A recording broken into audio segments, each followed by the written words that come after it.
ஒரு இன்ஸ்டன்ட் ஸ்பைசியான பூண்டு ஊறுகாய் இல்லைன்னா தொக்கு எப்படி பண்ணுறதுன்னு பார்க்கலாம் வாங்க. 1/4 கிலோ பூண்டு எடுத்திருக்கேன். இதை நல்லா கழுவிட்டு தொடச்சிட்டு அந்த டாப்பையும் பாட்டமையும் கட் பண்ணிடுங்க. அதை கட் பண்ணா சீக்கிரம் கெட்டு போகாம இருக்கும். இதுல பாதி அளவு நான் இப்போ மிக்சர் ஜாரில் சேர்த்திருக்கேன்.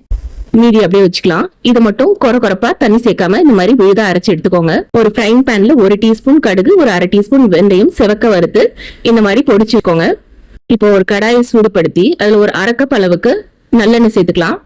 இதுல ஒரு 1/2 டீஸ்பூன் கடுகு, ஒரு கொத்து கருவேப்பிலை, பெருங்காயத்தில் ஒரு 1/4 டீஸ்பூன், இந்த முழுசா வச்சிருக்கோம்ல பூண்டு அதை போட்டு மிதமான தீயில நல்லா செவக்க வறுத்துக்கோங்க. பூண்டோட பச்சை வாசனை போகணும். இது கொஞ்சம் வறுபட்டதும் அந்த விழுது அரைச்சிருக்கோம் இல்லையா அதையும் சேர்த்துருங்க.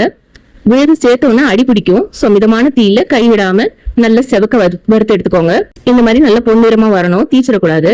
இதுல இப்போ 1/4 டீஸ்பூன் மஞ்சத்தூள், ஒரு 1/2 டேபிள் ஸ்பூன் அளவுக்கு மிளகாய் தூள் சேர்த்திருக்கேன். இது உங்க காரத்துக்கு தகுந்த சேர்த்துக்கோங்க. 1 டீஸ்பூன் அளவுக்கு உப்பு சேர்த்திருக்கேன்.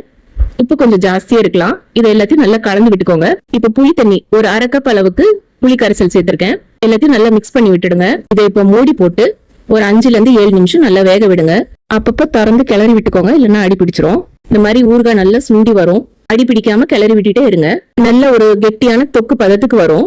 இதுல 1 டீஸ்பூன் வெல்லம் சேர்த்துக்கலாம்.